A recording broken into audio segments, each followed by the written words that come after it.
Spiking incidences that have been in the media recently are very, very concerning. You know, I've seen some weird stuff on the internet, but like seeing it firsthand was different. It's just different. Like, I remember being in the bath, not being able to move my arms or legs, and like shouting at them, like, I can't move, I can't move. Don't leave your drink lying around, ever. People are dicks.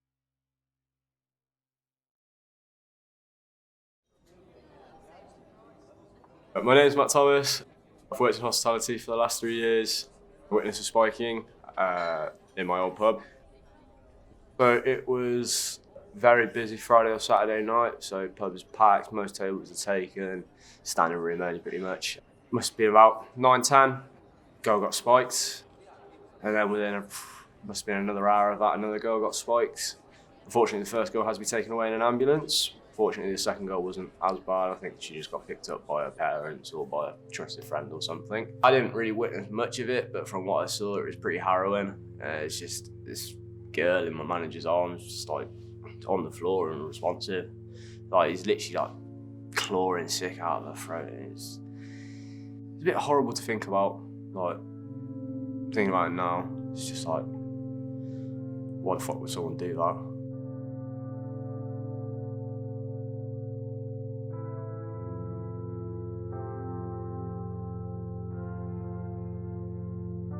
My name's Daisy George. I'm 24 and I'm a teacher from Glastonbury in Somerset. So when the spiking happened, I was at a bar in a town called Tiverton in Devon. I'd just got into a fairly recently new relationship, and it was like the first night that I was meeting all of his friends. We met up at someone's house and then we went out to this bar, and we were all sat around in like the sofa area of this bar, and this guy was talking to me, like being friendly. And because I was like super naive, I'd never met any of these people before, I just assumed he was one of the group. At some point I went to the toilet. The last thing I remember was being sat with my first drink in the bar, having only had like 2 drinks before that. Talking to this guy. I remember he was wearing a white t-shirt. And then the next thing I remember, I have vague memories of being in a bath and not being able to move my arms and legs. And then the next thing I remember is waking up in the morning and being very, very unwell.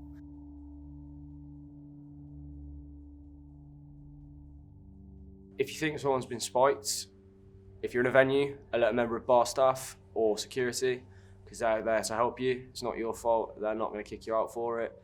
They're going to want to look after you because they don't want people dying on their hands. Not once did they think I'd been spiked, they just thought I was wasted, so they were all really pissed off at me, basically. And then in the morning I was like, no, I'd only had 2 drinks. The last thing I remember is talking to your friend in the white t-shirt, and they were like, none of our friends were wearing a white t-shirt last night. So we never found out who the guy in the white t-shirt was. I don't know what his intentions were, but I was very lucky because I was with a group of people that were aware, and even though they didn't know me and just thought I was wasted and annoying, they helped me out, so. For any family or friends, or if you are supporting somebody who thinks they may have been raped or spiked, I would advise to encourage that person to seek professional help, as post-traumatic stress disorder can continue for many, many years after a traumatic event.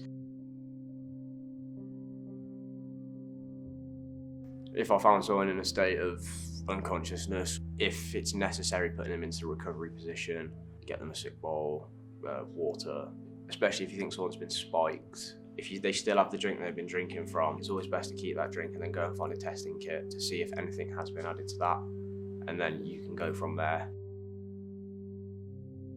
I have come into contact with patients who may have been spiked. Obviously they're very upset, very distressed, may not be aware exactly what happened. So as a sexual health nurse, you would give them advice on sexual health screening as well as blood tests.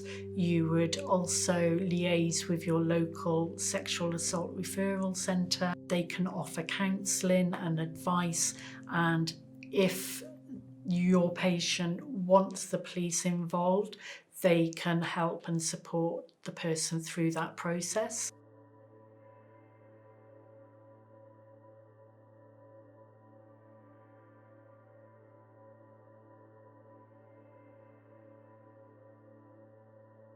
My name's Daniel, I'm 28 and I'm a chef from Oxford. So when I was spiked, it must have been about 11 o'clock at night. I'd just finished work, long day in the kitchen, gone for a couple of beers at just my local pub.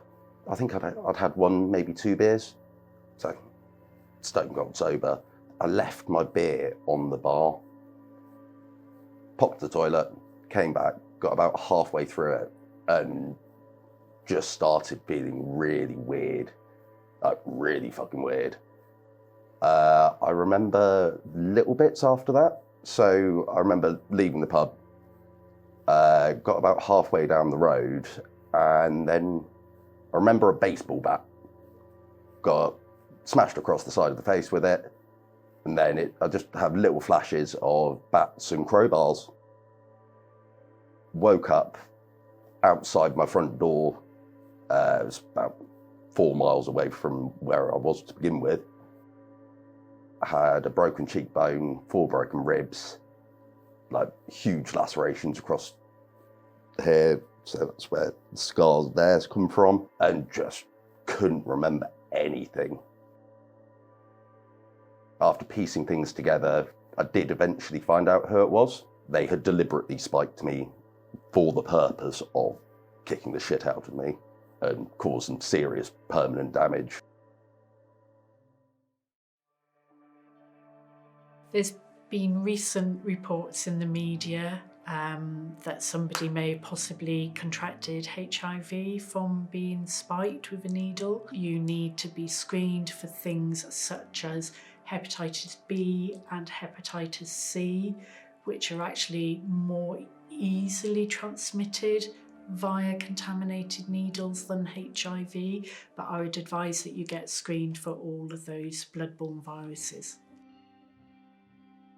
The advice I give to people is just because somewhere's familiar doesn't make it anywhere any safer than somewhere unfamiliar. Do not leave your drink lying around, ever. Keep it close to you because people are dicks. Just be aware of what's going on around you.